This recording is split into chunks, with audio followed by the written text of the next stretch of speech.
அனைவருக்கும் அன்பு நிறை வணக்கங்கள். இன்று நாம் நவல்துறம் நூல் நிலையத்தின் வெள்ளிதோறும் தவழ்ந்தோறும் நவல்துறம் நூல் நிலையத்தின் 66வது நிகழ்வில் இருக்கின்றோம். அனைவருக்கும் வணக்கம். இந்த குரல் பருக இணைந்திருக்கும் அனைத்து நண்பர்களுக்கும் வணக்கம். இன்று நாம் வள்ளுவரின் மற்றொரு நூலை மற்றும் வள்ளுவர் குறித்த மற்றொரு நூலை பார்க்க இருக்கிறோம். நூலின் பெயரானது வள்ளுவர் சொல்லாட்சி மாட்சி. நூலாசிரியர் க. கோவிந்தன் அவர்கள். இந்த நூலை குறித்து நயவுரை வழங்குபவர் திரு க.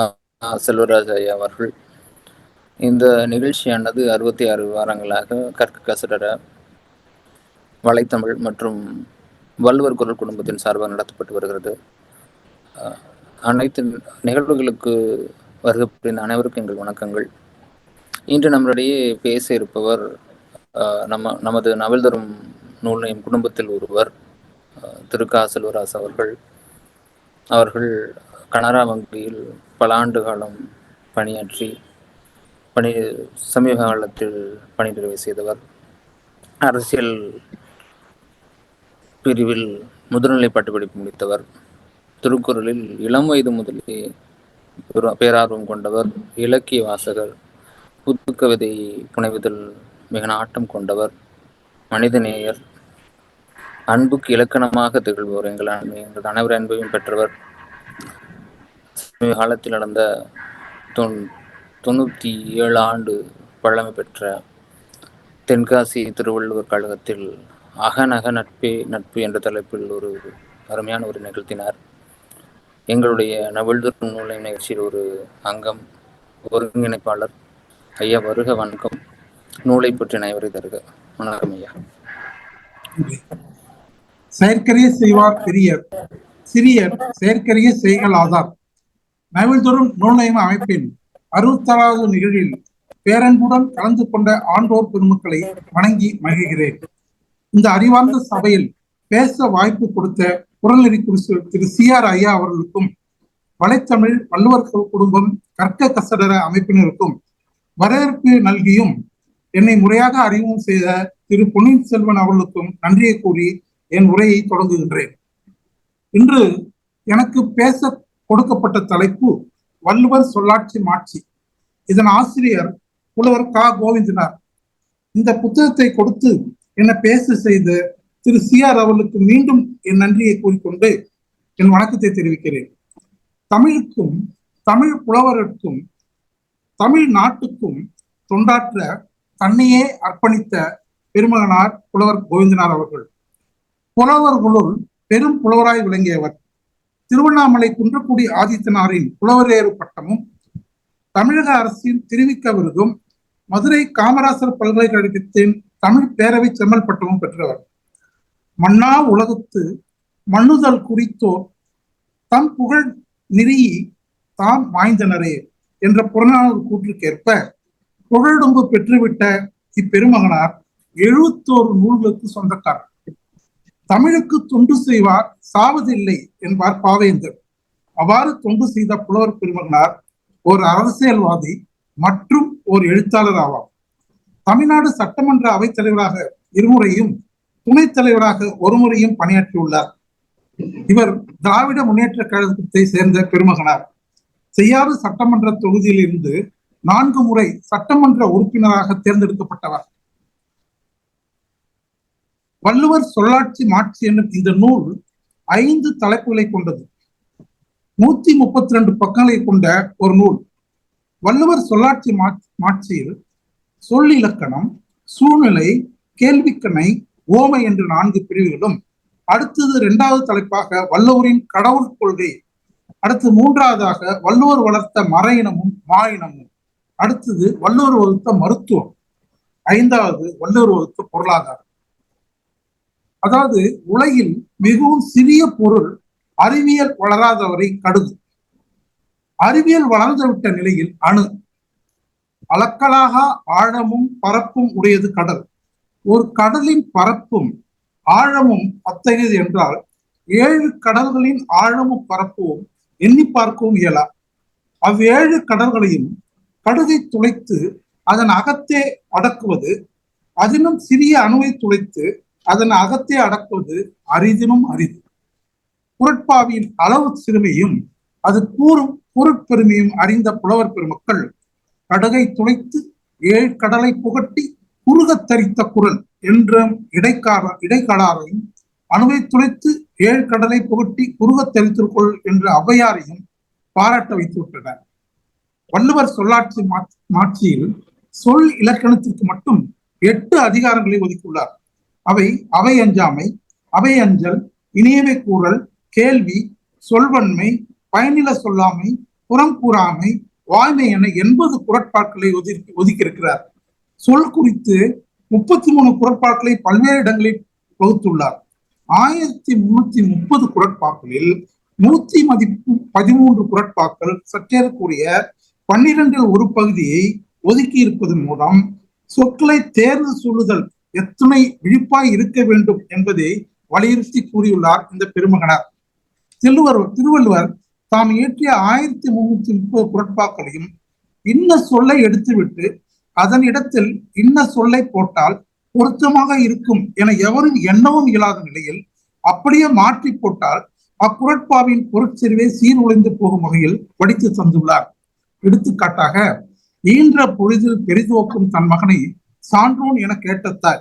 இதில் ஈன்ற என்ற ஒரு சொல்லுக்கு பலர் சொல்லலாம். இதில் வள்ளுவரே அறிவறிந்த மக்கட்பேறு, நன்கலம் மக்கட்பேறு என்றும், பெற்றவர்க்கே தெரியும் பிள்ளையின் அருமை, பெற்றால்தான் பிள்ளையா என்ற உலக பழமொழிகள். இந்த பழமொழி பெற்ற என்ற வார்த்தையை ஈன்ற என்ற இடத்துக்கு போட்டால் அந்த ஈன்ற என்ற பெற்ற என்ற சொல் அதுக்கு ஈடாகுமா என்றால் இல்லை என்கிறார். அதாவது நல்லாறு எனினும் கொளல் தீது, கொடுப்பது நன்று, கொடுப்பது நன்று, அதை கொள்வது தீது என்பார். அதாவது பெற்ற என்ற இடத்தில் அந்த சொல் போட்டால் முற்றிலுமாக அதனுடைய அர்த்தம் மாறி போய்விடும் என்கிறார் புலவர் பெருமானார். அடுத்து கேட்ட என்ற ஒரு சொல். கேட்ட என்ற சொல்லால் பெண் இயல்பால் தானாக அறியாமையின் கேட்ட தாய் கூறினார் என்பது பரிபலர் கூற்று. இது கற்கும் உரிமை மகளிருக்கு மறுக்கப்பட்ட காலத்து கொள்கை என்று புலவர் பெருமானார் சொல்கிறார். விளக்கம், அது இப்போது எடுபடாது. கேட்ட தாய் என்பதற்கு பேரறிஞர் அண்ணா அளித்த விளக்கம் போற்றுதற்குரியது. ஒரு தாய் ஆண்டு முதுமையால் நோயப்பட்டு படுக்கையிலே கிடக்கிறார். அவருக்கு கண் தெரியவில்லை, காதும் கேட்கவில்லை. தன் மகன் சான்றோனாக பேசும் இடத்திற்கு சென்று அதை கூட ரசிக்கவும் இயலவில்லை. எனவே அவர் வீட்டோடு படுத்த படுக்கையாக வீழ்ந்து கிடக்கிறார். இந்நிலையில் சிலர் அவள் மகனின் சான்றோடு பேசிய பேச்சின் பெருமையை அவள் காது கேட்க உரத்த குரலில் கூறினார்கள் என்று அண்ணா சொல்வதாக ஐயா புலவர் பெருமனார் மிக அழகாக அதை கூறியுள்ளார். அடுத்தது சூழ்நிலை. வள்ளுவர் சொல்லாட்சி மாட்சியில் இன்ன இடத்திற்கு இன்னை சொல்லைத்தான் போட வேண்டும் என தேர்ந்து போடுவிடுவதோடு நின்று விடாது. வடதுருவத்தையும் தென்னுருவத்தையும் மோத விடுவது போல் சொற்பொருட்களை மோத விடுவார். அதாவது சாவு கொடுமை என்கிறார். கொள்வது போலும் கொடுமை, கொன்றென்ன இன்னா என்பது வள்ளுவர் வாக்கு. சாதலை காட்டிலும் கொடுமை வேறு இல்லை என்பார். சாதலின் இன்னாதது இல்லை என்பார். கொல்வது போன்ற வறுமை, கொன்றது போலும் நிரப்பு என்பார். கொலையை காட்டிலும் கொடியவர், கொலையில் கொடியவர் என்பார். சாவு ஆகியவற்றின் கொடுமைகளை கூறியிருக்கும் வள்ளுவர் சாவு ஆக்கமும் என்கிறார். சாவு ஆக்கம் தரும், சாதல் இனிது, சாவு இரண்டாவது பெறத்தக்கது என்று சில வித்தியாசமான கோணங்களில் அதை கூறியுள்ளார். சாதல் ஆக்கம் தரும் யாருக்கு? இதோ விடை. ஒருவரை காணா வழி பழிக்கவும் கண்ட வழி புகழ்தலும் ஆகிய செய்கையை வள்ளுவர் கூறுகிறார். புறங்கூறி பொய்த்து உயிர் வாழ்தலில் சாதல் அறம் கூறும் ஆக்கம் தரும். இந்த சாதல் ஆக்கம் கொடுக்கிறது என்பதை புலவர் பெருமானார் சுட்டி காட்டுகிறார். அடுத்து சாதல் இனிது என்பதை வறுமையால் வாடி தன்பால் பொருள் வேண்டி நிற்பார்க்கு தேவைப்படுவதை வழங்கலும் அவ்வாறு வழங்குவதால் புகழினை பெறுதலும் வாழ்வாம். அவையே உயிர்க்கு செல்வமாம். இது இல்லையேல் உயிர்க்கு வாழ்வு இல்லை. ஈதல் இசைப்பட வாழ்தல் அது வல்லது, ஊதியம் இல்லை உயிர்க்கு. ஈயமாட்டா ஈழ்நிலையை விளக்க வள்ளுவர் சாவுக்கு வரவேற்பு கொடுக்க நேர்ந்தது. சாதலின் இன்னாதது இல்லை, இனிது அதுவும் ஈதல் ஈயா கடை என்று சாதல் இனிது என்பதற்கான விளக்கத்தை இங்கு கொடுக்கிறார். அடுத்து, சாவு இறந்தாவது பெறத்தக்கது, ஈன்று புறந்தறுதல் எந்தலை கடனே என்று ஒரு தாயின் சான்றோன் ஆக்குதல் தந்தைக்கு கடனே, வேல் வடித்து கொடுத்தல் கொள்ளற்கு கடனே, நன்னடை நல்கள் வேந்தற்கு கடனே, ஒளிருவால் அருஞ்சமம் உருக்கி களிரி எறிந்து பெயர்தல் காளைக்கு கடனே, மகனை பெற்று பெரியவனாக்குதல் தாய்க்கு கடன், சான்றோனாக்குதல் தந்தைக்கு கடன், நல்லவன் ஆக்குதல் நாடாளுவனின் கடன், களத்தில் தன்னுயிர் விட்டாவது வெற்றி கண்டு கடனை நிறைவேற்றல் மகனுடைய கடனாகும். கடனாற்றி களத்தில் உயிர் நீத்த ஒருவனுக்கு அவன் தாய், அரசன் உள்ளிட்ட பலரும் கண்ணீர் சொரிவர். துன்பக் கண்ணீர் அன்று அது இன்பக் கண்ணீர். பலரும் பாராட்டுவர், அதுவே அவனுக்கு வாழ்வின் பயன். அத்தகைய சாவு ஒருவனுக்கு வாய்க்காது போனால் அதை யாசித்தாவது பெற வேண்டும் என்று சொல்கிறார். புறந்தார்கண் நீர்மல்க சாகிர் சாக்காடு இறந்து போல் தக்கது உடைத்து என்று சொல்வார். அடுத்து இது ஆக்கம் நல்குறவு, இதை பற்றி கொள்கிறார். ஆக்கத்தின் சிறப்பை கூட ஆக்கம் ஏமாப்பு உடைத்து, ஆக்கம் பெரிது, ஆக்கம் பலவும் தரும், ஆக்கம் அதர்வினாய் செல்லும் என்று ஆக்கத்தினுடைய இதை சொல்கிறார். ஆக்கமாவது தீதின்றி வர வேண்டும் என்பதை வள்ளுவர் பல குரல்களில் சுட்டி காட்டியுள்ளார். அடுத்தது நல்குறவு வறுமை. நல்குரு என்னும் இடும்பை நல்குரு ஈன்ற தாயானும் பிறன்போல் நோக்கப்படும், நல்குருவு என்னும் நசை தொல்வரமும் தோளும் கெடுக்கும் என்பார். ஆக்கத்தை காட்டிலும் நல்குருவே தலையாய்ந்து என்று தனது சொல்லாடல் வித்தகத்தை காண்பிக்கிறார் வள்ளுவர். பழிமலைந்து எய்திய ஆக்கத்தின் சான்றோர் கழி நல்குறவே தலை என்று, நல்குறவே தலை, ஆக்கத்தை விட நல்குறவே தலை என்று சொல்ல வருகிறார். இதை பெருமகனார் சுட்டி காட்டுகிறார்.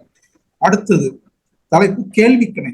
அது பல கேள்விக்கணைகளை தொடுத்து அதை பற்றிய விளக்கம் சொல்லுகிறார் பெருமகனார். சொல்லாட்சி மாட்சியில் இது ஒரு பிரிதொரு வகை. வருவாயா என்ற கேள்விக்கு வருவேன் என்ற விடையை காட்டிலும் வாராது இருப்பேனா என்று எதிர்கேள்வி ஒரு அழுத்தத்துடன் கூறுவது. ஐயம் திரிவர கற்ற பெரியவர்களின் காலில் விழுந்து வணங்குவது கல்வி கற்றதன் பயனாகும். இதிலே என்கொள் கற்றதனால் ஆய பயன் என்கொள் என்ற வினாவை எழுப்பி வாளறிவன் நற்றால் தொழார் எனின் என்ற ஒரு கருத்தை இங்கே தெரிவிக்கிறார். அடுத்தது, இல்வாழ்க்கையை முறையாக நடத்தி வருவானாயின் அவன் இவ்வுலக இன்பம் மறு உலக இன்பம் எல்லாவற்றையும் பெறுவான். இல்லறத்தை விட துறவரம் வேறு நெறியில் செய்வதால் இன்பமும் இல்லை பயனும் இல்லை. அறத்தாற்றின் இல்வாழ்க்கை ஆற்றின் புறத்தாற்றின் கோவை பெறுவது எவன் என்ற ஒரு கேள்வி எழுப்புகிறார். அடுத்து, மனைவி மாண்புடலாகிவிட்டால் அத்தகையவளை மனைவியாக பெற்றவனத்தில் இல்லாத செல்வம் இல்லை.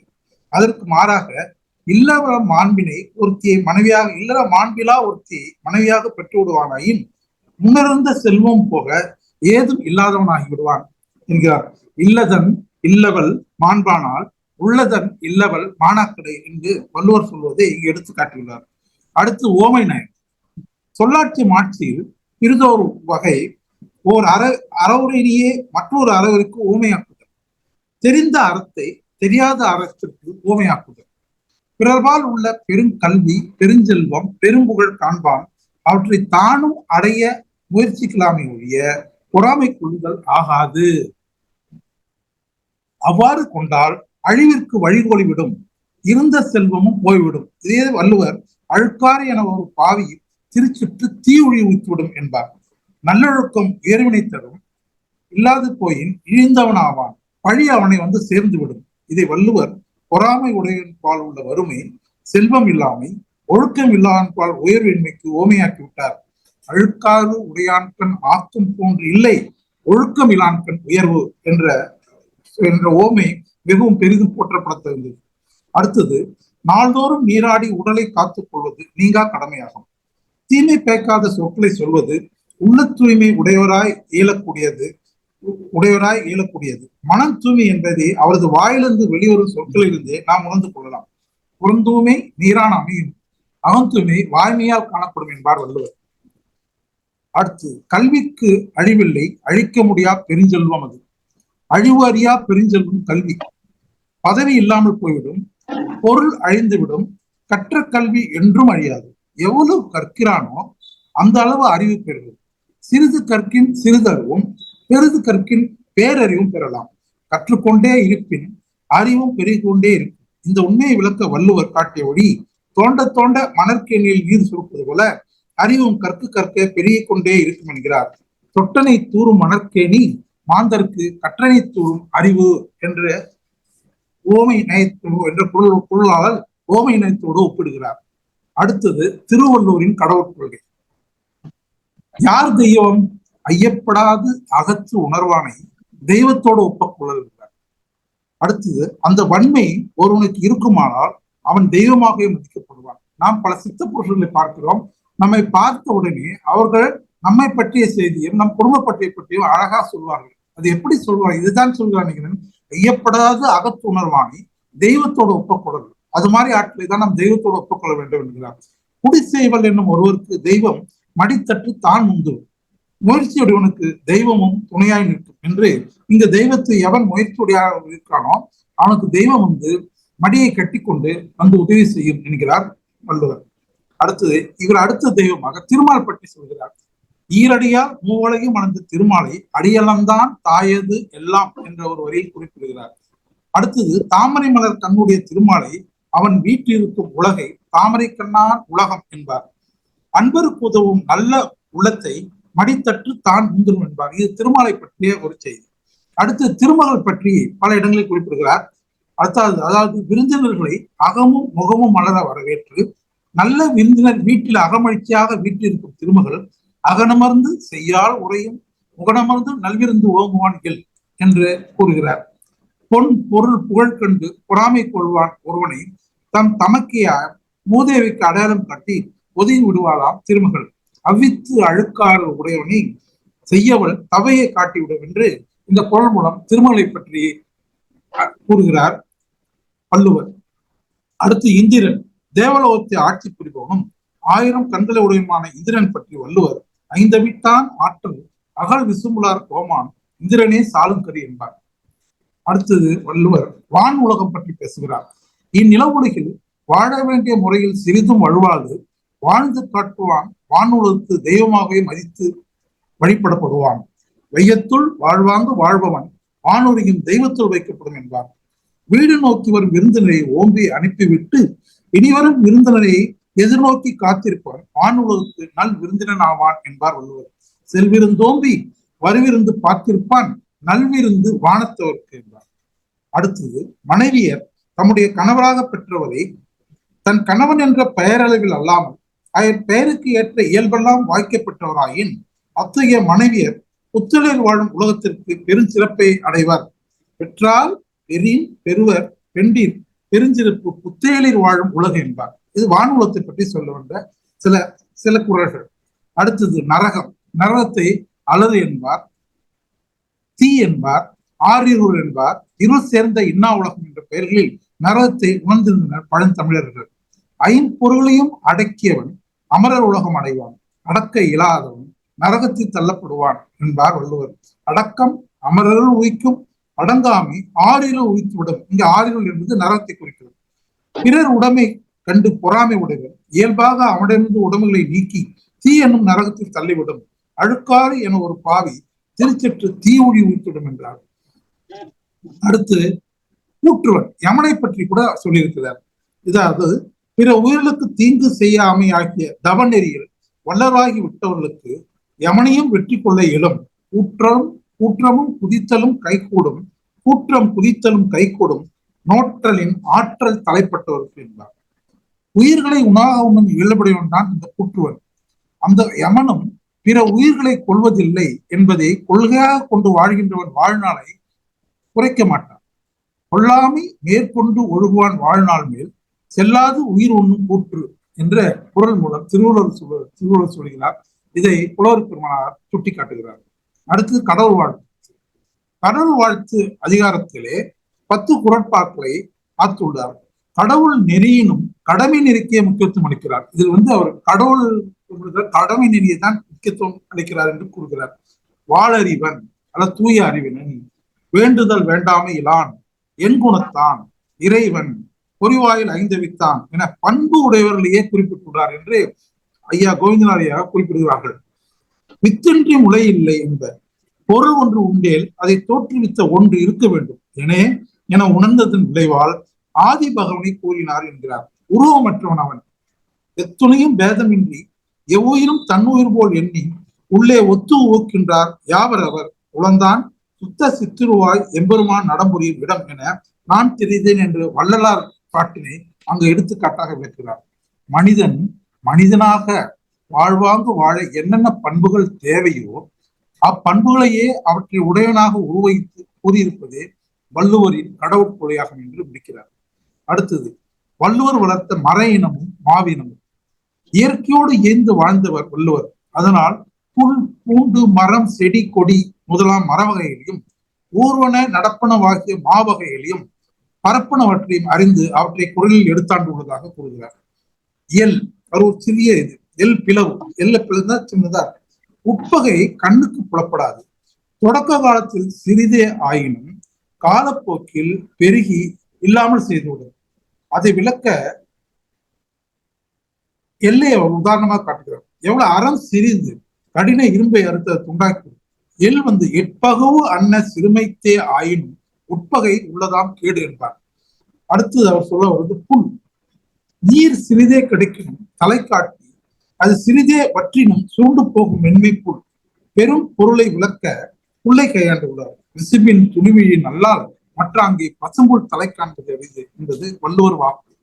அடுத்தது குன்றி, குன்றிமணி நல்லவர். இதெல்லாம் தாவரத்தை பற்றிய தாவரத்தை பிரித்து அவர் கையாளுகிறார். அதை பற்றி கூறுகிறார் புலவர் பெருமானார். நல்லவர் போல் காட்சி நல்குவார் அனைவரும் நல்லவராகிவிடார். உற்று நோக்கினால் அவருள் சிலர் அகத்தூய்மை அற்றவராக இருப்பார் என்கிறார். புறம் குன்றி கண்டையனரேனும் அகம் குன்றி மூக்கில் கரியார் உடைத்து. எப்படி அந்த குன்றிமணியிலே மூக்கு கருப்பா இருக்குதோ அது போல மக்களும் இருக்கிறார்கள் என்பதை சுட்டி காட்டுகிறார்கள். அடுத்து, மலை போல் நிலை குழியா மாந்தர்கள் நிலை குழுவதற்கு காரணமாம் செயல்பாட்டில் சிறிதே செய்து விடுவாராயும் மடுப்போல் தாழ்ந்து போவார்.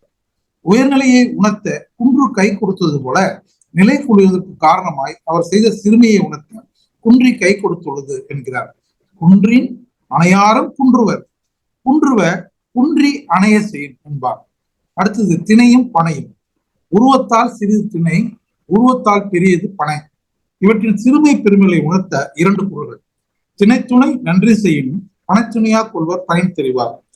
அடுத்து, திணைத்துணையும் ஊடாமையும் வேண்டும், பனைத்துணையும் காம நிறையவரின் என்பதே மிக அழகாக சுட்டி காட்டுவார் காமத்து பாலிலே. அடுத்தது, நெருஞ்சி முள்.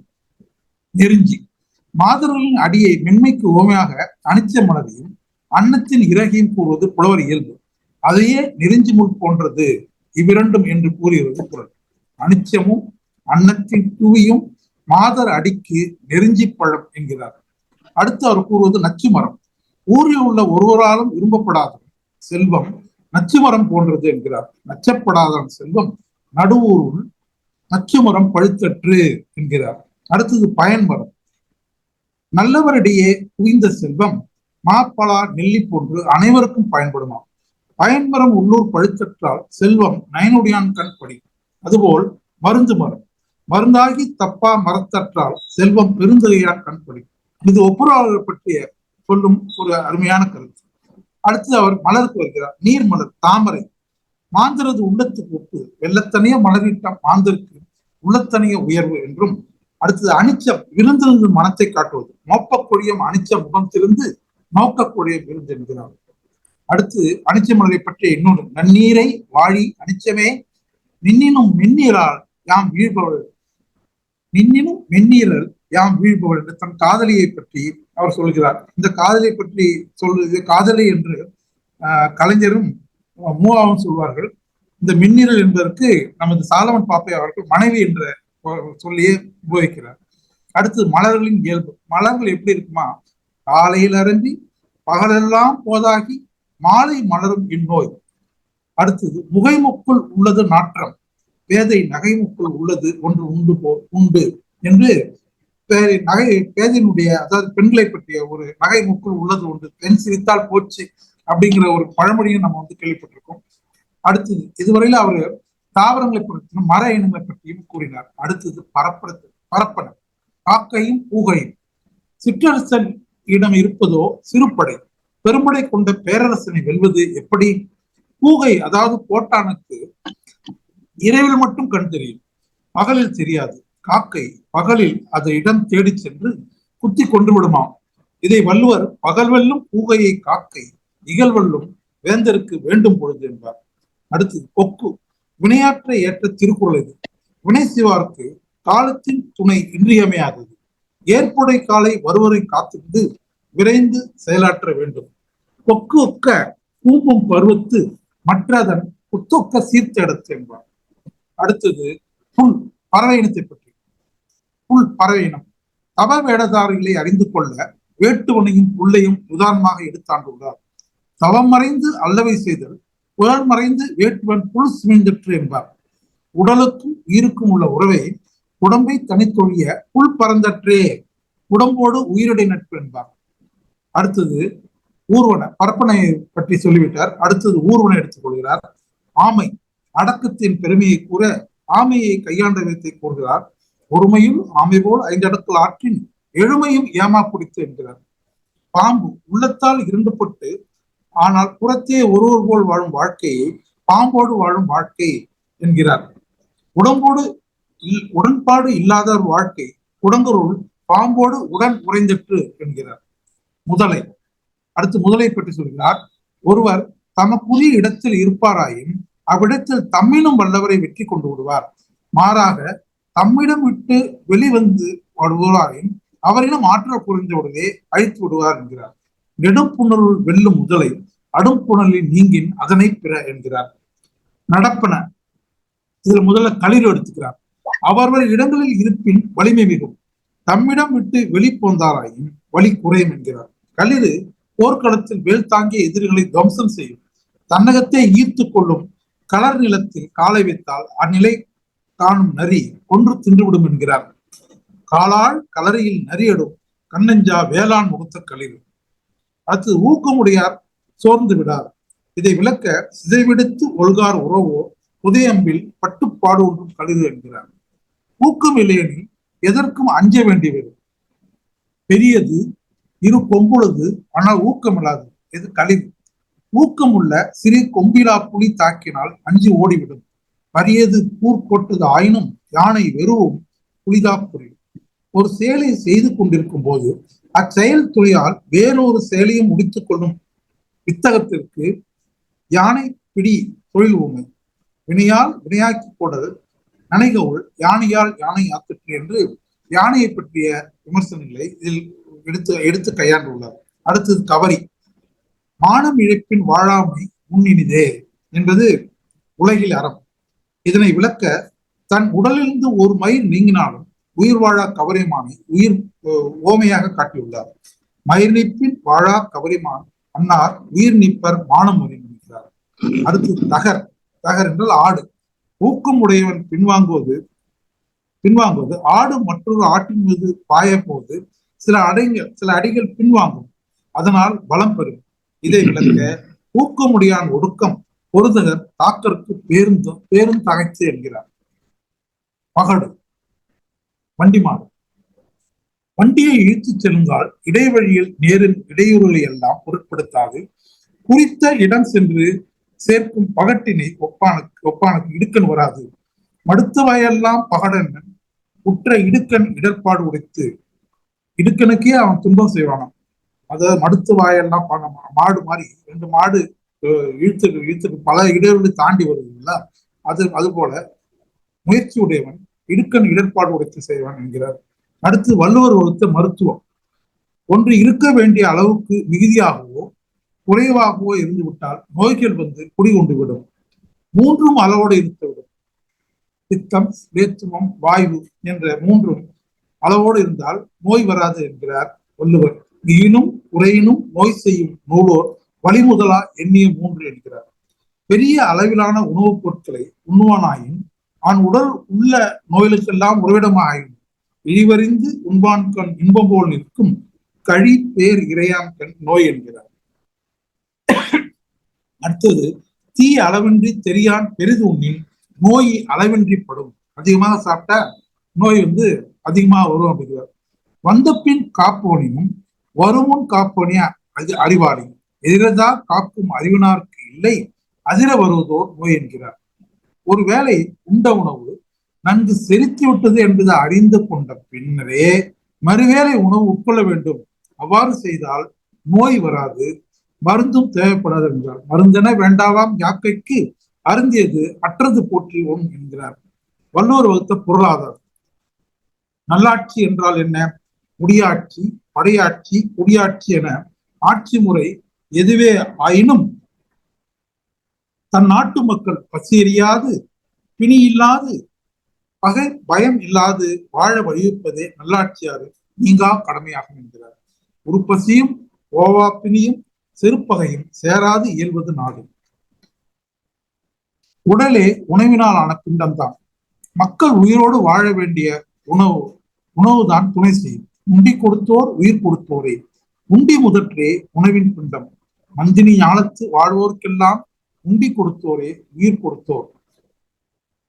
எனவே விளைநிலம் குறைவறியா நீர்வளம் வாய்ந்ததாக அமைந்த வழி உணவினை பெற இயலும் என வள்ளுவர் வான் சிறப்பு பாடினார் என்கிறார்.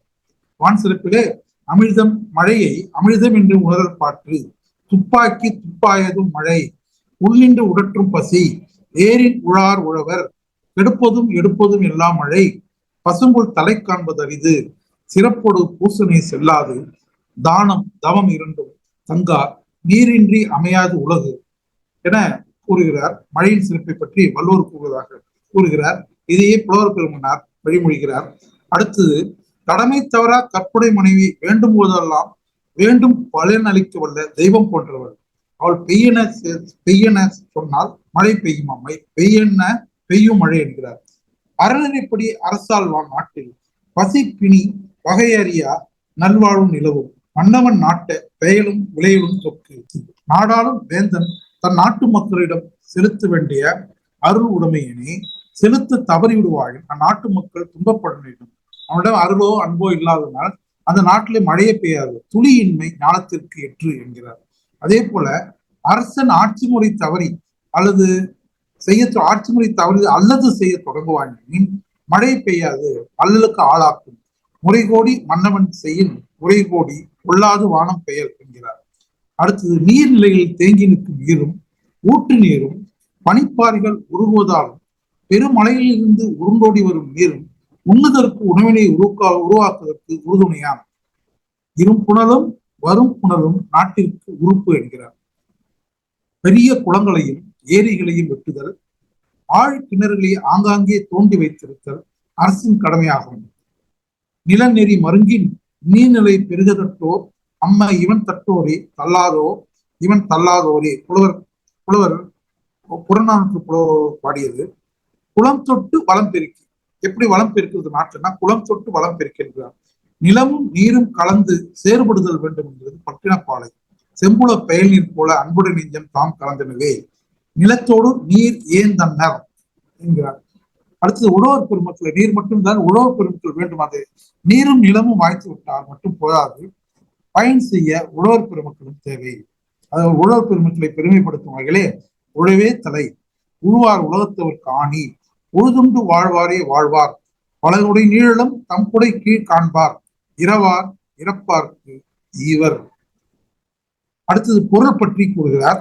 நாட்டை நிர்வகிக்க பெரும் பொருள் தேவை. இல்லாரை எல்லாரும் இல்லுவர், செல்வரை எல்லாரும் செய்வர் சிறப்பு என்கிறார். அரணீனும் இன்பமும் ஈனும் செருணர் செருக்கருக்கும் எஃகு அதனில் கூறியது இல், செய்க பொருளை ஏற்றலும் ஈட்டலும், முதலில் யாருக்கு ஊதியம் இல்லை, அழிவதும் ஆவதும் ஆகி வழிவகுக்கும் ஊதியமும் சூழ்ந்து செயல் என்கிறார். பொருளை பற்றிய சிறப்பினை கூறுகிறார் என்று பெருமகனார் எடுத்து இயம்புகிறார். அடுத்து, வரும் செல்வம் நல்வழியில் வர வேண்டுமா? நல்வழியில் வரும் செல்வமாக இருக்க வேண்டும். மக்களுக்கு வழி வழி அழியாது இருந்து உதவும். செப்பம் உடையான ஆக்கம் சிதைவின்றி எச்சத்திற்கும் ஏமாப்படுத்து என்கிறார். மக்கள் உயிரே ஆயினும் மாக்கள் உயிரே ஆயினும் அதை கொள்வதால் வரும் செல்வத்தை மறுத்திட வேண்டும் என்கிறார். நன்றாக்கும் ஆக்கும் பெரிதெனினும் சான்றோருக்கு கொன்றாக்கும் ஆக்கும் கடை என்கிறார். செல்வம் தானே உழைத்து தன் உழைப்பால் வந்தாதல் வேண்டும் என்கிறார். வந்த செல்வம் சிறிதே ஆயினும் இன்பம் பெரிது. இவ்வுணர்வு மக்களுக்கு அல்லாமல் மாக்களுக்கும் உண்டு என்கிறார். தாம் உழுதலால் நெல் விளைந்து கதிர் முற்றி அறுத்து அடித்து நெல்லை அகற்றிவிட்டு தன் முன் போடப்பட்ட வைக்கோலை தின்னும் போது ஏர் உழுத காலை இந்த வைக்கோல் தம் உடைப்பால் வந்தது என்று மகிழுமாம். இதை புறநாற்று பாடல் என்பவருக்கு உழுத நோன் பகடு அழி தின்றிங்கு உழவழி பெரும் பகடு அழி தின்றாங்கு என்று புறநாற்று பாடல் 2 வரிகளை எடுத்து எம்புகிறார். அடுத்தது இதிலே வள்ளுவர் தென்னீர் அடுப்புற்கே ஆயினும் தாழ் தந்தது உண்ணலின் மூங்கினிதைகள் நம்முடைய உழைப்பால் வந்த சில உணவுப் பொருளாவது நம்மளுக்கு மிகவும் மகிழ்ச்சி தரும் என்பதை இந்த குறள் மூலம் தெரிவிக்கிறார். அடுத்தது நடுவுநிலை தவறுவழும் செல்வத்தை அன்றே ஒழிய வேண்டும் என்கிறார். நன்றே தரினும் நடுவிருந்தாம் ஆக்கத்தை அன்றே ஒழிய விடல் என்கிறார். அடுத்தது களவினால் சேர்ந்த செல்வம் பெருகிறது போல இருக்கும், ஆனா சிரித்து விடும். களவினால் ஆகிய ஆக்கம் அளவிருந்து ஆவது போல கெடும் என்கிறார். வஞ்சனையால் சேர்ந்த செல்வம் சலத்தால் பொருள் செய்தே மாத்தல் பசுமண் களத்துள் நீர் பெய்திரியற்று. அடுத்தது பேரறிவாளன் பெற்ற செல்வம் ஊராருக்கு உண்ணும் நீர் அளிக்கும், ஊருணி நீர் நிறைந்தற்றே உலகவாம் பேரறிவாளன் தீர் என்கிறார். ஊருக்கு உயிர்க்கு உதவும் நல்ல உள்ளம் வாய்ந்த ஒருவன்பால் செல்வம் இருந்தால் அது பயன்மரம் போல மருந்தாகி தப்பா மரத்தாற்றல் போல உதவும் என்கிறார். பெற்ற மாதா மடிப்பீச்சை எடுக்க மகன் கோதானம் செய்வானாம் என்பது ஒரு பழமொழி. தகுதியில்லார் மாட்டு சேரும் செல்வம் பற்றி வள்ளுவர் ஏதிலார் ஆற தமர் பசிப்பர் பேதை பெருஞ்செல்வம் உற்றக்கடை என்கிறார். பொருளை ஈட்டுவது தான் வாழ பிறரை வாழ்விக்க, அதற்கு மாறாக பொருளை சேர்த்து கொண்டிருப்பது ஏதம் பெருஞ்செல்வம் தான் துவான் தக்கார்க்கு ஒன்று ஈயான் ஏதல் இயல்புலாதான் என்பது. எவராலும் விரும்பப்படாதவனுடைய செல்வம் நச்சப்படாத செல்வம் நடுவூர் நச்சுமரம் பழுத்தற்று என்பார். நாட்டில் சிலரே செல்வமுடையவராகவும் பலர் வறியவராகவும் இருப்பதற்கு காரணம் அந்நாட்டில் பொருள் சேர்க்கும் முயற்சி உடையார் சிலராகவும் சோம்பி இருப்பார் பலராக இருப்பதற்கே காரணம். ஒரு பழமொழி சொல்வார்கள், குந்தி தின்றால் குன்றும் மறையும் என்பது ஒரு பழமொழி. இலர் பலராகிய காரணம் நோற்பார் சிலர் பலர் நோவாதுவார். இங்க நோற்பாருக்கு முயற்சி உடையார் என்று பெருமகனார் குறிப்பிடுகிறார். அடுத்தது அரசுக்கும் நாட்டவர் அனைவருக்கும் கூறிய செல்வம் நாடாளும் தலைமனுக்கு பொருந்தும் ஒரு பொருளாதார கொள்கை கூறுகிறார். புதையல், பொன், வெள்ளி, இரும்பு, எரி எண்ணெய், எரிக்காற்று, மழைக்காடுகளில் மண்டி கிடக்கும் சந்தனம், தேக்கு போல்வனவும் இதெல்லாம் அரசுக்கு உரியனவாம். கடல்படு பொருள்களையும் உப்பு, மீன் போல்வனவும் ஆகிய பொருள்களாம். அடுத்தது நிலவரி, நீர்வரி, தொழில் வரி, வருமான வரி, ஏற்றுமதி வரி, இறக்குமதி வரி இவை அரசு ஈட்டும் பொருள்கள். வரிகள் பொருளீட்டும் வழிகளில் ஒன்றே தவிர பொருள் ஈட்டும் வழி அல்ல என்று மிக அழகாக இதை எடுத்துகிறார் பெருமகனார். மக்களால் பசிப்பினி பகையிலிருந்து காப்பதற்கு வசூலிப்பதே வரி. இதை குடிப்புறவு என்பர். அது அளவோடு இருத்தல் வேண்டுமா. குடிப்புறவு இருக்கும் கூறில் ஆண்மை சிறியோர் என்பது புறநானூறு. இதேதான் அவையர் அவர்கள் சொல்வார்கள், 4 பேரை கெடுவார்கள் என்றால் நிட்டூரமாய் விதி தேடும் மன்னவனும் விட்டாரை மெச்சாத இரவலனும்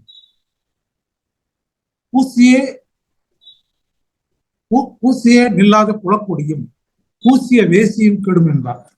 இதுல இரவலை பற்றியும் ஒரு குடும்ப பெண்ணை பற்றியும் வேசியை பற்றியும் இந்த 4 பேரையும் ஒப்பிட்டு அவர்கள் எப்படி கெட்டுப்போவார்கள் என்பதை பற்றி அவையார் எடுத்துள்ளார். இதே வள்ளுவர் வேலோடு நின்றான் இடு என்றது போலவும் போலோடு நின்றான் இரவு என்பது குரல் மூலம் எப்படி அரசு மக்களிடத்திலே மிகவும் அமைதியாக அவர்களுக்கு எப்படி வரி வசூலிக்க வேண்டும் என்பதை பற்றி மிக அழகாக அவர்களை துன்புறுத்தி வரி வசூலிக்க கூடாது என்பதை சொல்வதற்காக இந்த குரலை கொடுக்கிறார். பொருளை குறித்து இவை ஒரே குரலில் ஏற்றலும் ஈட்டலும் காத்த வகுத்தலும் வல்லது அரசு. செல்வம் வரவழி குறைந்தால் என்ன செய்வது? ஆகாறு அளவிட்டதாயினும் போகாறு அகலாப்படை என்று இந்த பெருமானார் இந்த 132 பக்க புத்தகத்திலே இந்த செய்திகளை எல்லாம் மிக அழகாக எடுத்துரைக்கின்றார். அவரது சொல்வனையும் திறனையும் இன்னும் பல இடங்களில் பல நேரமின்மை காரணத்தினால் நான் இதை மிக சுருக்கமாக எடுத்துள்ளேன். அதனாலே பெருமக்கள் என்னை மன்னித்தள்ள வேண்டும். இது போன்ற குரலை பகுப்பாய்வு செய்து அதன் திறனை உலகில் தந்த புலவர்கா கோவிந்தனாரை வாழ்க வாழ்க என கூறி எனது உரையை முடிக்கிறேன். எண்ணிய முடிதல் வேண்டும், நல்லவை எண்ண வேண்டும், திண்ணிய நெஞ்ச வேண்டும், தெளிந்த நல் அறிவு வேண்டும், பண்ணிய பாவம் எல்லாம் பருதிமுன் பருதியை போல அது பருதிமுன் பணியை போல அவை அணைஞ்சிட வேண்டும் என்று கூறி என்னுடைய உரையை முடிக்கிறேன். நன்றி, வணக்கம். நன்றி ஐயா, நன்றி. மிகச் சிறப்பான உரை. 5 வெவ்வேறு தலைப்புகள் கொண்ட ஒரு நூல், ஏறத்தாழ 100-120 பக்கங்கள் இருக்கக்கூடிய ஒரு உரையினை சுமார் 40 நிமிடங்களில் மிக தெளிவாகவும் முக்கியமான அந்த நூலில் இருக்கக்கூடிய சாராம்சம் அல்லது அதில் இருக்கக்கூடிய மிக முக்கியமான பகுதிகளை எல்லாம் எடுத்து சொன்னீர்கள். மிக அருமையாக இருந்தது. குறிப்பாக பெற்ற, ஈன்ற என்ற சொற்களுக்கு இடையே இருக்கக்கூடிய ஒற்றுமை வேறுபாடு, சாதல் என்ற சொல் இனிது என்ற சொல்லோடு சேர்கின்ற அந்த அருமை நயம் ஆகியவற்றையெல்லாம் எடுத்து சொன்னீர்கள். மரங்களின் இனம், விலங்கினங்கள் பற்றியெல்லாம் எடுத்து சொன்னீர்கள். மிக குறிப்பாக சொல்ல வேண்டுமானால் ஒரு புது விளக்கம் தந்தது. இலர் பலராகிய காரணம் நோற்பார் சிலர் பலர் நோலாததான். இந்த குறளுக்கு ஒரு புது விளக்கமாக தந்தீர்கள். இதை பொருள் செய்தலோடு சேர்த்து இணைத்து சொன்னார் கோவிந்தனார் ஐயா என்று மிகச் சிறப்பாக எடுத்து சொன்னீர்கள். மிக அருமையான உரையாக இருந்தது ஐயா, மிக்க நன்றி. இதில் தங்களது கருத்துக்களை பகிர்ந்து கொள்ள வருபவர்களை நான் அழைக்கிறேன். முதலில் ஐயா. முதல்ல நான் சொல்லிடுறேன் ஐயா. வாங்க ஐயா. ஐயா வணக்கம். நான் கை தம்பி பேசுறேன், மன்னிக்கணும். அதுல நூல் வந்து ரொம்ப சுவைமிகுந்த நூலுங்க. நான் வாசிச்சேன், ஒரு 60-80 பக்கம் வாசிச்சேன். ரொம்ப அருமையா இருந்தது. ஒரு அந்த புலவர் நோக்கில் அந்த ஒரு சொல்லையும் தனித்தனியா எடுத்து பிரிச்சு வந்து ஒரு சொல்லையும் சிறப்பா வந்து நூல் காட்டியிருக்கு. இந்த மறுபடியும் மிகவும் திருக்குறளை படிக்க தூண்டுகின்ற நூலுங்க. அற்புதமான நூல் அது. அருமையா வந்து ஒரு அவுட்லைன் சார் கொடுத்தாரு. ரொம்ப நன்றிங்க, சிறப்பா பண்ணீங்க.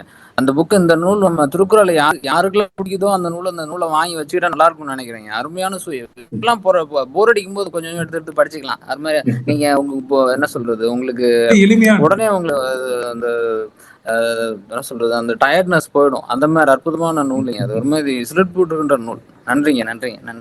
ரொம்ப நன்றி ஐயா, ரொம்ப நன்றி. அடுத்தது மணி 7:15 ஐயா. என்ன ஒரு 15 அல்லது 20 நிமிடங்கள் நாம் இது சார்ந்த கலந்துரையாடலை வைத்துக் கொள்ளலாம். ஐயா செல்வராஜ் ஐயா அவர்கள் பேசிய கருத்துக்களை ஒட்டியோ வெட்டியோ சார்ந்தோ மறுத்தோ கருத்துக்களை பகிர்ந்து கொள்ளுமாறு கேட்டுக்கொள்கிறேன். குழந்தைவேல் ராமசாமி இருக்காரு. வாங்க ஐயா. ஐயா, அனைவருக்கும் வணக்கம். மிகச் சிறப்பான உரை. வழக்கம் போல ஒவ்வொருவரும் அதே மாதிரி தான். ஒரே ஒரு கேள்வி, நம்ம இவ்வளவு பேர் இருக்கோம், இவ்வளவு பேருக்கு ஒவ்வொருக்கும் வந்து தொடர்பு நிறைய இருக்கு. இதை ஏன் வந்து நம்ம பள்ளிகளில் குறைந்தளவு ஒரு உயர்நிலை பள்ளி, இடைநிலை பள்ளி கீழே இருக்கவங்களுக்கு எவ்வளவு தூரம் உணர முடியும் தெரியல, ஒரு 9, 10, 11 பள்ளிகளுக்கு பரிந்துரைக்கிறதுக்காக ஒரு முயற்சி இருக்கக்கூடாது? இப்ப பொன்னியின் செல்வன் ஐயாலாம் அரசு துறையில இருக்காங்க. நல்ல வழியில இத கொண்டு போய் இளையோர்களுக்கு சேர்த்தா எல்லாமே ஒரே குழுவில் அனைத்து உடல் நோய்களுக்கும் மருந்து தீர்ற மாதிரி உள்ள நோய்களுக்கு மருந்து இருக்கிறதால் இத எப்படிங்கய்யா இளையோர்களுக்கு, குறிப்பா நான் வந்து பள்ளி குழந்தைகளுக்கு எடுத்து செல்வது கேள்விதாங்கய்யா. இத்தனை பேர் இருக்கோம், நம்ம பண்ணலைனாக்கா இது யாரு பண்ண போறாங்கன்னு தெரியல. ஆனா எனக்கு தெரியாத ஒரு திறந்த வழி வினாவாக தான் வைக்கிறேன். நன்றிங்கய்யா. சரிங்க ஐயா. யாரு இதுக்கு பதில் சொல்ல போறாங்க ஐயா? நானே பதில் சொல்றேன். ஏன்னா இந்த நாம இதை பத்தி பேசிட்டு இருக்கும்போது திருக்குறள் வந்து வெறும் குறள்களை மனப்பாடம் பண்ற மாதிரி ஒரு பழக்க வழக்கங்கள் தான் ஏன் பள்ளிகள்ல நிலவுது. இது போன்ற திருக்குறள் சுவையை காட்டுகின்ற நூல்கள் வந்து ஒரு சாப்டரா, ஒரு பாடமாக ஒரு 5-6 பக்கங்கள்ல வச்சோம்னா திருக்குறளோட சுவை வந்து மக்கள் புரிஞ்சுக்குவாங்கன்னு தோணுது எனக்கு. குழந்தைங்களுக்குமே இப்போ ஐயா சொன்ன மாதிரி பள்ளிகள்லயே அதை வந்து பாடமா வச்சா பொருத்தமா இருக்கும். இன்னொரு விஷயம் அந்த நூல்ல என்னன்னா, இப்போ கான்டெம்பரரி கமெண்டேட்டர்ஸ், இப்போ சாலமன் பாப்பையில இருந்து கலைஞர் நெருக்கமா கொண்டு வரதுனால பசங்களுக்கும் வந்து அதை வந்து அதோட பொருத்தி பாக்குறதுக்கும், அதை வந்து அது ஒரு வெறும் டெக்ஸ்டா மட்டும் படிக்காம அது அவங்க வாழ்வியல், அவங்க அந்த பிராக்டிக்கலாவும் அதை அணுகிறதுக்கு வந்து வாய்ப்பா அமையுங்க. நன்றிங்க. ஐயா சொல்லிடுறேன். இதனுடைய தொடர்ச்சியா தான் சில பல மாதங்கள் பண்ணி நடிகர் சிவகுமாருடைய அந்த 100 குறள்கள் எடுத்ததுல 50 குறள்களாடிய ஒரு நூல் வந்து தமிழ் கல்வித்துறை எடுத்திருக்கு. அதை 3000 பள்ளிகளுக்கு அனுப்புவதற்காக கடந்த 6 மாதமா முயற்சி பண்றேன்னு சொல்லியிருக்காங்க ஐயா. எனக்கு என்னமோ இது வந்து பல பல நூல்கள் இருக்குங்கய்யா. இது வந்து எல்லாமே இன்றைய உலகுக்கு, இளையோருக்கு, மூச்சு விடுவங்களுக்கு அத்தனை பேருக்கும் ஐயன் திருவள்ளுவர் என்ன சொல்லியிருக்காங்க இந்த ஒரே நூல்ல இருக்கிறதுனால, ஏன்னா ஆசிரியர்கள் எல்லாம் சொல்றாங்க நாங்க எங்க போய் தொடர்றது, எதை சொல்றதுன்னு. நீங்க படிச்சாதானே அவர்களுக்கு உள்வாங்கினா பண்ண முடியும். அதனால ஐயா நம்ம முயற்சி செய்வாங்க ஐயா, இதை வந்து பள்ளி கல்வித்துறையில எடுத்து செல்வதற்கு. நன்றிங்க ஐயா. நன்னெறி வகுப்புன்னே ஒண்ணு இருக்கு, அந்த வகுப்புல ஒரு 15 மணித்துறையில் இதுல இருந்து சொன்னா கூட போதும். ஒண்ணும் புதிதெல்லாம் இல்ல, கூடுதல் பணிகளும் நம்ம யாரும் கேட்கவில்லைங்க ஐயா. நல்லது நல்லது ஐயா, நல்லது. ஐயா இது குறித்து நான் ஒரே ஒரு ஐயா சொல்லுங்க ஐயா. ஒண்ணு இல்லை, இது வந்து இப்ப பிள்ளைகளுக்கு சொல்லி கொடுக்கறவங்க முதல்ல இதை நல்லா தெரிஞ்சுக்கணும் ஐயா. பட் அதாவது பயிற்சி வந்து ஆசிரியர்களுக்கு தரணும். அதாவது அவங்க வந்து மனப்பாடமா அதை சொல்லாம அதை வந்து வாழ்வியலோட சேர்த்து எப்படி அதை பிள்ளைகளுக்கு கொண்டு போறது, அப்பதான் அவங்களுக்கு வந்து அது இனிக்கும், அது மனசுல பதியும். பசங்களுக்கு வந்து நம்ம சும்மா படிங்கன்னா அது படிச்சுட்டு ஏதோ சொல்லுவாங்க, பட் அதை வந்து பொருள்பட சொல்றவங்க தான் சுவைப்பட சொல்லணும். இப்ப நம்ம கூட பழங்காலத்துல தமிழ் ஆசிரியர்கள்லாம் வந்து இந்த கம்பராமாயணம் இதெல்லாம் சொல்லும் பொழுது அவங்க நம்ம கண் முன்ன அப்படியே கொண்டு வந்து நிறுத்துவாங்க. அந்த மாதிரி ஆற்றல் வந்து இப்ப இருக்கும். எல்லாருமே யாரும் வந்து ஆற்றல் இல்லாதவங்க இல்ல. இப்ப அதனுடைய சின்சியாரிட்டி கொஞ்சம் குறைஞ்சிடுச்சு. அவங்களுக்கு எல்லாம் வந்து பயிற்சி தேவை. பயிற்சினா நம்ம எல்லாருக்குமே பயிற்சி கொடுக்கணுங்க. திருக்குறள்ல சொல்லி கொடுக்கறவங்களுக்கும் சரி, படிக்கிறவங்களுக்கும் சரி, முதல்ல சொல்லி கொடுக்கறவங்க இந்த பயிற்சியை நம்ம மேற்கொள்ளணும். பிள்ளைங்கள்ட்ட எடுத்துட்டு போறதுக்கு முதல்ல பிள்ளைங்களுக்கு சொல்லி கொடுக்கறவங்களுக்குன்றது என்னுடைய தாழ்மையான கருத்து. இதுக்கு நம்ம வந்து ஏதாவது செய்ய முடியுமான்னு பார்க்கணும். ஆசிரியர்களை வந்து ஒன்றிணைத்து அவங்களுக்கு பக்குவப்படுத்தணுங்க. அது நாமளே கூட பழைய நூல்களை வந்து ரிவ்யூ மாதிரி எடுத்து எழுதலாம். இப்போ தினமணி அது அதாவது கொஞ்சம் சப்போர்ட் பண்ற இதழ்களில் வந்து பாத்தீங்கன்னா இது நூலை பற்றி திருப்பி ஒரு ரிவ்யூ ஒன்று பப்ளிஷ் பண்ண தப்பு இல்லைன்னு நினைக்கிறேங்க. நாமளே கூட அந்த முயற்சி செய்யலாம். இப்போ ஐயா கூட இப்போ நம்ம அழகா ஒரு ரிவ்யூ செல்வராஜ் ஐயா அதை அட்டன் பண்ணலாம். ஒரு பக்கத்துக்கு அட்டன் பண்ணாங்கன்னா நம்ம இந்த நூலை வந்து இப்போ கவர்மெண்ட், ஏன்னா அது தமிழ் விர்ச்சுவல் யூனிவர்சிட்டியில் இந்த நூல் அவைலபிளாக இருக்கு. அதனால அவங்க வந்து இப்போ அதை கவர்மெண்ட் மூலமா கூட ஏதாவது ஒரு வகையில வந்து நம்ம பப்ளிஷ் பண்ண முடியும். ஏன்னா இப்போ தமிழ்நாடு கவர்மெண்ட் இப்போ ஒரு மந்த்லி மேகசின் விட்டுட்டு இருக்கு, ரொம்ப நாளா விட்டுட்டு இருக்காங்க. அதுல கூட நம்ம இதை பப்ளிஷ் பண்ண முடியும். அவங்க வெப்சைட்ல எங்கேயாவது நம்ம ஹைலைட் பண்ண முடியுங்க. இந்த ரொம்ப முக்கியமான நூலை நான் ஃபீல் பண்றேங்க. திராவிட இயக்கத்துல திருக்குறள் சம்பந்தமான ஒரு ஒரு ஒரு ஒரு ஒரு சுயமிக்க நூலா நான் பாக்குறேன். அந்த நூலை பாக்குறேன் நான். நிச்சயமா நிச்சயமா நல்ல நல்ல ஆலோசனை தான். இது ஐயா செல்வராஜ் ஐயா ஒரு முயற்சி எடுத்துக்கலாம் அது மாதிரி கூட. ஐயா நான் சிஆர் ஐயா வந்து எனக்கு என்ன சொல்லும் போது இது மாதிரி நாட்டுடைமையாக்கப்பட்ட நூல்கள் எல்லாம் பல இருக்கின்றன. அதை வந்து நம்ம வந்து நம்மளே ஃபண்டிங் பண்ணி, இப்ப சந்தியா பதிப்பகங்களா இருக்காங்க, இந்த நூலுக்கு வந்து இது வெப்ல இருந்து தான் எடுத்தாங்க. அது வந்து இந்த நூலு வந்து எங்கேயுமே இல்லை. இது மாதிரி நூல்கள் எல்லாம் வந்து மக்களுக்கு பயன்பெற வேண்டும். அதனால நம்ம எல்லாரும் சேர்ந்து ஒரு ஃபண்டிங் பண்ணி சந்தியா பதிப்பகத்தின் மூலம் இந்த நூலை வெளிக்கொண்டு வந்து நம்மளே பள்ளிகளுக்கு நம்ம வந்து இதை கொடுத்து உதவலாம் அப்படின்னு ஒரு சஜஷன் சொன்னாங்க. அவங்களுடைய சஜஷன் ரொம்ப மிகவும் ஏற்புடைய ஒன்று. அது என்னுடைய கருத்தாக இருக்கிறது. இந்த வந்து நம்ம இதை ஆராய்ந்து இது வந்து மேற்கொள்ள வேண்டியது என்னுடைய தாழ்மையான வேண்டுகோள். இப்போ இந்த கல்வி திட்டத்தை பத்திங்க ஒரு 2 வருடம் அல்லது 2-3 வருடத்துக்கு முந்தி ஒரு மாறுதல் நடந்திருக்கு. அதாவது இதுக்கு முந்தி வந்து தமிழ் பாடங்கள் வந்து செய்யுளை அடிப்படையா அல்லது செய்யுளதை பிரதானப்படுத்தி இருந்தது. இப்ப வந்து அதுல இருந்து கொஞ்சம் விலகி வந்து உரைநடைக்கு முக்கியத்துவம் தராங்க. ஏன்னா செய்யுள் வந்து மாணவர்கள் ரொம்ப கடினமா இருக்குன்னு நினைக்கிறதாலையும், ஆர்வம் இல்லாம படிக்கிறதுனாலையும், வெறும் மதிப்பெண்களுக்காக மட்டுமே படிக்கிறதுனாலையும் அதுல இருந்து கொஞ்சம் விலகி வந்து உரைநடைக்கு முக்கியத்துவம் கொடுக்கறதாக சொல்லி அவரு ஐயா உதயச்சந்திரன் ஐயா ஒரு கூட்டத்திலே சொன்னாரு. நாங்க வந்து ஏன்னா தமிழே மாணவர்கள் படிக்காம போயிடுவாங்களோங்கிற அச்சம் வந்ததுனால நாங்க புதுமை பித்தன், ஜெயகாந்தன் மாதிரி இருக்கிறவங்களுடைய பெரிய எழுத்தாளர்களுடைய கதைகளை எல்லாம் கூட கொண்டு வந்து கொடுத்து மாணவர்கள் கிட்ட உரைநடைய நம்ம பதிக்க வைக்கிறோம், மனசுல பதிய வைக்கிறோம் அப்படின்னு சொல்லி. செய்யுள் வந்து ஒரு கஷ்டமான காலத்துல இருக்குன்னு தான் நான் நினைக்கிறேன் ஐயா. ரொம்ப அது ஒரு கஷ்டமான சூழ்நிலையில தான் இருக்குன்னு நினைக்கிறேன். சரிங்க ஐயா. அடுத்தது வேற யாராவது ஐயா கனடால இருந்து ஐயா இணைஞ்சிருக்காங்க. ஐயா உங்களுடைய எங்க இல்ல நினைக்கிறேன் இல்லன்னு நினைக்கிறேன். இருக்காங்க ஐயா. இந்த நூல் பத்தி உங்களுடைய கருத்துக்கள் ஏதாவது என்ன தெரிவிக்கலாம் ஐயா? கோவிந்தன் ஐயா அவர்களுடைய கருத்துக்களை செல்வராஜ் ஐயா அவர்கள் மிக சிறப்பாக எடுத்துரைத்தார்கள். இதை நடைமுறைப்படுத்தி மக்கள் மத்தியில், மாணவர்கள் மத்தியில் கொண்டு செல்வது பற்றி உரையாடல் தொடர்ந்து கொண்டிருக்கின்றது. உண்மையாக சொல்ல போனால் இது தனியே மாணவர் மத்தியில் கொண்டு செல்லப்படுவது மட்டுமல்ல, கற்பிக்கின்ற ஆசிரியர்கள் தாங்கள் அந்த நெறியிலே தாங்களும் நடந்து கொள்வதன் ஊடாகத்தான் மாணவர் மத்தியிலே அதை கொண்டு போய் செலுத்த முடியும் நினைக்கின்றேன். என்றால் ஒருவனை பாடமாக்குவதற்கு அல்லது புரிந்து கொள்வதற்கான விடயமாக அல்லாமல் அனுபவத்துக்குரிய விடயமாக அதை மாற்றிக்கொள்ள வேண்டும். அப்படி மாற்றும் பொழுதுதான் திருக்குறள் ஒரு பயன்பாட்டு தன்மை கொண்டதாக இருக்கும் என்று என்னுடைய கருத்து. அந்த வகையிலே இவை இன்னும் மாணவர் மத்தியிலே எடுத்துச் செல்லப்பட வேண்டும் என்ற கருத்தை நான் ஆதரிக்கிறேன். நன்றி ஐயா, மிக்க நன்றி, மிக்க நன்றி ஐயா. ஐயா சிஆர் ஐயா பேச முடியுதுங்களா? உங்களால பேச முடியுங்களா? நீங்க வெளியில பேசலாம். ஒரு 2 நிமிடம் எடுத்துக்கிறேன். நிறைய எடுத்துங்க, தாராளமா எடுத்துங்க. நேரம் இருக்கு, 7:25 தான். செல்வராஜ் வந்து ரொம்ப குறுகிய காலத்துல, ஒரு வாரத்துல இதை படிச்சு அதை ரொம்ப தெளிவா சொல்ல வேண்டிய மாதிரி சொல்லிட்டாரு. பலரும் பல கருத்துக்களை சொன்னீங்க, இது எப்படி அடுத்த கட்டத்தை கொண்டு போறதுன்னு சொல்லிட்டு. இது இந்த 5 கட்டுரைகளும் நான் என்ன பொறுத்த வரைக்கும் என்னன்னா, நீங்க தேர்வு மாணவர்களுக்கு, நம்ம டிஎன்பிஎஸ்சி எக்ஸாம் எழுதுறவங்களுக்கு, நீங்க வாழ்க்கைக்கு படிக்கிறது அப்புறம் இருக்கட்டும், ஆனா தேர்வு நோக்குல பார்த்தா கூட இந்த 5 தலைப்பை படிச்சோம்னா நமக்குள்ள ஒரு பல கருத்துக்கள் நம்ம தோன்றும். வள்ளுவத்தை நம்ம உள்வாங்கி நம்ம கட்டுரைகள், சிறந்த கட்டுரைகள் நம்மளால் கொடுக்க முடியும். மற்றவங்க எழுதுற கட்டுரைக்கும் இந்த உரையோ அல்லது இந்த 100 பக்கம் நூலை படிச்சுட்டு, ஏன்னா வெறும் பத உரை பொழுப்படை மட்டும் படிச்சா திருக்குறளுக்கு அர்த்தம் புரியாது.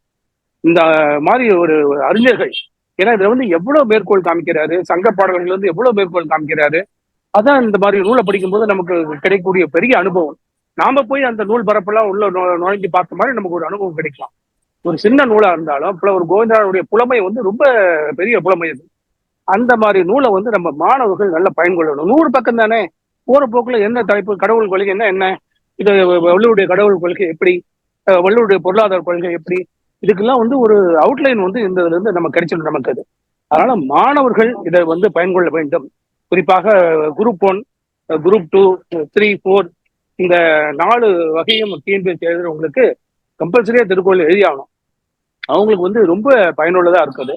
அதனால இந்த மாதிரி நூலை நம்ம வள்ளுவர் குரல் குடும்பம், சந்தியா பதிப்பகம் இணைந்து சிறு சிறு நூல்களை 100 பக்கம், 150 பக்கம், 200 பக்கம் நாட்டுமையாக்கப்பட்ட நூல்களை நம்ம கொண்டு வந்தோம்னா அது நல்லா இருக்குங்கிறது என்னுடைய கருத்து. அதுதான் சொல்லலான்னு பார்த்தேன். மற்றபடி நிகழ்ச்சி ரொம்ப சிறப்பா இருந்தது. வாழ்த்துக்கள் செல்வராஜுக்கு மீண்டும் ஒரு முறை. நன்றி ஐயா, நன்றி. இந்த நிகழ்ச்சி இன்றைக்கு மிக சிறப்பாக நடைபெற. வேற யாரும் கருத்து சொல்ற ஏதாவது பகிர்ந்து கொள்ள இருக்குதுங்களா? இருந்ததுன்னா பேசலாம், இல்லாட்டி நன்றி உரைக்கு போயிடலாம்னு நினைக்கிறேன். சரி, இந்த இன்னொரு கருத்து, இந்த திருக்குறள் தொடர்பான இது பள்ளிகளை பற்றி நம்ம பேசுறதுனால ஒரு ராஜேந்திரன் ஐயா சொன்ன மாதிரி ஆசிரியர்கள் 37,000 தமிழ் ஆசிரியர்கள் இருக்காங்க. அவர்களெல்லாம் முறையாக தமிழ் படித்து வந்தவர்கள் தான். ஆனா இந்த நூலை கண்ணில் கூட பார்த்துருக்க மாட்டாங்க. அப்படிதான் இருந்தாலும் கூட ஐயா சொன்ன மாதிரி, இமயவன்மன் ஐயா சொன்ன மாதிரி, எப்படியாவது கல்வித்துறை வழியாக ஏற்கனவே அரசு ஆணை இருக்கு, ராஜேந்திரன் ஐயாவுக்கு நல்லாவே தெரியும். அதை அமைச்சருடைய அவருடைய பார்வைக்கும் செயலருடைய பார்வைக்கும் ராஜேந்திரன் ஐயா போன்ற நல்லவருடைய உதவியினால கொண்டுட்டு போயிட்டு 2017 மார்ச் 21 போட்ட அரசு ஆணையை தான் பாதி நடைமுறைப்படுத்திருக்காங்க. ஏன் நூல்ல 15 அதிகாரங்கள் வைத்திருக்காங்க, ஆனா சொல்லிக் கொடுக்குறாங்க. நன்னெறி வகுப்புல சொல்லிக் கொடுக்க சொல்லி இந்த கல்வியாண்டுல இருந்து ஒரு அரசு ஆணை, ஒரு சுற்றறிக்கை அனுப்புறேன் அப்படின்னு சொல்லியிருக்காங்க. ஏன் ஆனால் இது இலவு காத்த கிளி மாதிரிதான் காத்துட்டு இருக்கு. இவங்க எல்லாம் பண்ணுவாங்களா? அதுக்கு முன்னாடி ஒரு நண்பர் ஒருத்தர் சொன்னாரு, ஆசிரியர் எல்லாம் கொடி பிடிக்கிறாங்க, நீங்க கூடுதலா வேலை வைக்கிறீங்க, திருக்குறள் சொல்லிக் கொடுக்க சொல்றீங்க அப்படின்னு ஆசிரியர் அமைப்புல இருந்து கூட்டணியும் எங்களை கேள்வி கேட்கிறாங்க அப்படின்னு யாரு செயலரே நினைக்கிறாரு. ஆனா அது உண்மை என்னன்னாக்க இது கூடுதல் வேலையெல்லாம் கிடையாது. நன்னெறி வகுப்புன்னு, அது பயிற்சி வகுப்புன்னு இருக்கு, அரசு ஆணையம் அதுதான் சொல்லுது. ஆனால் பாருங்கய்யா, நம்ம உலகம் பூரா திருக்குறள் போகணும்னு நினைக்கிற நம்ம தமிழ் சமுதாயம் நம்ம ஊர்ல கொண்டுட்டு வர்றதுக்கு இத்தனை கொடி பிடிக்கிறாங்க, அதுவும் கற்றறிந்த ஆசிரியர்கள் அப்படிங்கிறது வருத்தத்துக்குரியதுதான். இருந்தாலும் தொடர்ந்து முயற்சி செய்து இந்த ஆண்டு பண்றேன்னு சொல்லியிருக்காங்கய்யா. இந்த குழுவினுடைய கவனத்துக்கு நான் கொண்டுட்டு வரதுல மகிழ்ச்சி. ஆனா நடந்தாதான் உண்மைங்கய்யா. நன்றி ஐயா. நான் இது தொடர்பா ஒண்ணு சொல்லிடுறேன் ஐயா. மன்னிக்கணும், கடைசியா தலைவர் பேசுனதுக்கு அப்புறம் பேசுறது சரியில்லை. அதாவது இது தொடர்பா நம்ம இந்த நவில் தரும் நூல் நயம் நடத்துறோம் இல்லைங்களா நம்ம அமைப்பு, நம்ம 3 பேருமே சேர்ந்து ஒரு மடல் நம்ம இவங்களுக்கு வந்து கல்வித்துறைக்கு ஒண்ணு அளிக்கலாம், அமைச்சர்கிட்டே கூட. அதாவது நம்ம ஒரு முன்னெடுப்பு நம்ம எடுக்கிறோம், இதை வந்து நம்ம வந்து முதல்ல அவங்களுக்கு சொல்றது நல்லதுன்னு நினைக்கிறேங்க. ஒரு பிளாக் அண்ட் ஒயிட்ல அவங்களுக்கு கொடுத்தோம்னா அதுக்கப்புறம் வந்து அது அடுத்த அடி நம்ம என்னென்ன பண்ணணும்னு நம்ம இது பண்ணலாம். ஏன்னா நம்ம அமைப்பு வந்து நிச்சயமா இது நல்ல காரியங்கள் செய்துட்டு இருக்கு. இதை வந்து முதல்ல ஸ்டார்ட் பண்ணுவோம். நம்ம அவங்களுக்கு ஒரு லெட்டராவது எழுதுவோம், 3 பேர் ஒரு லெட்டர் ஹெட்ல இந்த மாதிரி ஒரு நம்ம கருத்து இருக்கு, இதை வந்து நீங்க செயல்படுத்தணும்.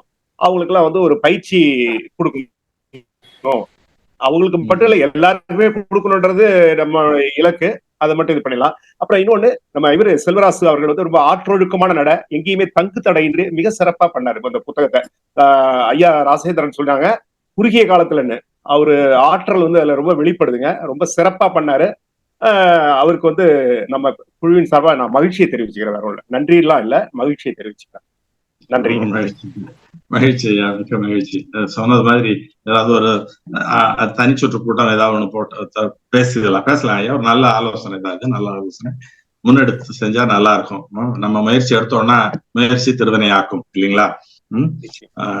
இந்த நிகழ்ச்சிக்கு வருகை தந்த அனைவருக்கும் நன்றியை தெரிவித்துக் கொள்கிறேன். இந்த நிகழ்ச்சியிலே அனைவரையும் வரவேற்புரை நல்கிய திரு பொன்னியின் செல்வன் அவர்களுக்கும், சிறப்புரையாற்றிய நயவுரையாற்றிய ஐயா செல்வராஜ் அவர்களுக்கும், அதனை தொடர்ந்து இந்த நிகழ்ச்சியிலே தங்களது கருத்துக்களை எல்லாம் பகிர்ந்து கொண்ட குழந்தை ராமசாமி அவர்களுக்கும், குழந்தைவேல் ராமசாமி ஐயா, இமயவரம்பன் ஐயா, பொன்னியின் செல்வன் ஐயா, கனடாவிலிருந்து இணைந்திருக்கின்ற பேராசிரியர் சுப்பிரமணியம் ஐயா ஆகியோருக்கும் எனது நன்றியை தெரிவித்துக் கொள்கிறேன். இந்த அமைப்பின் சார்பாக நன்றியை தெரிவித்துக் கொள்கிறேன். சிஆர் ஐயா அவர்கள் இல்லத்திலிருந்து வெளியிலே இருந்தாலும் கூட இந்த நிகழ்ச்சியிலே பங்கு கொண்டு தனது கருத்துக்களை பதிவு செய்தார், முழுமையாக கேட்டிருக்கிறார். அவர்களுக்கும் நன்றியை தெரிவித்துக் கொள்கிறேன். இந்த நிகழ்ச்சி அமைப்பு தந்திருக்கக்கூடிய கற்க கசடர, வள்ளுவர் குடும்பம், வள்ளுவர் குரல் குடும்பம், வலைத்தமிழ் இயக்கம் ஆகிய 3 அமைப்புகளுக்கும் நன்றியை தெரிவித்து, இதனை பதிவு செய்கின்ற நண்பர் சுரேஷ் அவர்களுக்கு நன்றியை தெரிவித்துக் கொள்கிறோம். அடுத்த நிகழ்ச்சி பேராசிரியர் வெங்கடாச்சலம் என்பவர், மாயவரத்தை மயிலாடுதுறையை சேர்ந்த பேராசிரியர் வெங்கடாச்சலம் என்ற ஐயா அவர்கள் பாமரருக்கும் பரிமேலழகர் என்கின்ற நூலின் ஐயா சிஆர் அவர்களின் நூலை குறித்து பேசுவதாக உறுதி செய்திருக்கிறார். அது 1 வார நிகழ்ச்சியா அல்லது 3 வாரம் தொடர் நிகழ்ச்சியா என்பது குறித்து அவருடன் கலந்தாலோசித்து பின்னர் அறிவிப்பு வெளியிடப்படும். இப்பொழுது இத்துடன் நிகழ்ச்சியை நிறைவு செய்கிறோம். வந்திருந்த அனைவருக்கும் மீண்டும் ஒரு முறை நன்றியை தெரிவித்துக் கொள்கிறோம். நன்றி, வணக்கம். நன்றிங்க ஐயா, வணக்கம்.